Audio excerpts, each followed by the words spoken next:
নিজেদের শেষ ম্যাচ হেরে চেন্নাই সুপার কিংস যখন নতুন চ্যালেঞ্জ নিতে ধর্মশালায় তখন বাংলাদেশের মাটিতে পা রাখেন মুস্তাফিজুর রহমান। সন্ধ্যা 6:30টায় দেশে ফেরেন কাটার মাস্টার। আইপিএল মাতিয়ে দেশে ফিরলেও ফিজের মন হয়তো পড়ে আছে সিএসকের ড্রেসিং রুমে, কারণ এবারের আসরে এখন পর্যন্ত ভালো অবস্থানে নেই চেন্নাই। 5 ম্যাচ হেরে প্লে অফ খেলার সুযোগ নিয়েও শঙ্কায় আছে দলটি, তাই বিমানবন্দর ত্যাগ করার সময় চোখে মুখে ছিল না কোনো স্বস্তির ছাপ।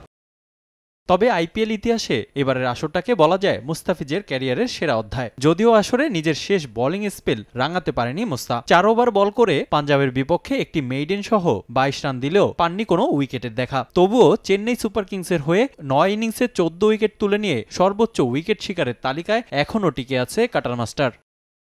এবারের আসরে শুরু থেকেই বিধ্বংসী মুস্তাফিজুর রহমান। চেন্নাই সুপার কিংসের জার্সিতে অভিষেক ম্যাচেই নিজের জাত চিনিয়েছিলেন এই বাঁহাতি। বিরাট কোহলি, ফাফ ডুপ্লেসিদের উইকেট তুলে চেন্নাইয়ের হয়ে অভিষেকটা রাঙিয়েছিলেন তিনি। 29 রান খরচায় 4 উইকেট শিকার করে ম্যাচ সেরা হয়েছিলেন মুস্তাফিজের বিদায়ে হতাশা বেড়েছে সিএসকে শিবিরে। দলে তার ঘাটতি ভালোভাবেই ভোগাতে পারে দলকে, এমন মন্তব্য করছেন বিশ্লেষকরা। তবে আইপিএল দিয়ে যেভাবে ছন্দে ফিরেছেন মুস্তা, তা বিশ্বকাপে বাংলাদেশ দলের জন্য বেশ ইতিবাচক হিসেবে কাজ করবে বলাই যায়। এমন দুর্দান্ত পারফরমেন্স ধরে রাখতে পারলে শক্তিমত্তা আরও বাড়বে টাইগার পেস ইউনিটে।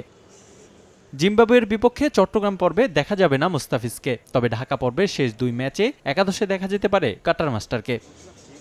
রিফাতুল ইসলাম মিরন, সময় সংবাদ, ঢাকা।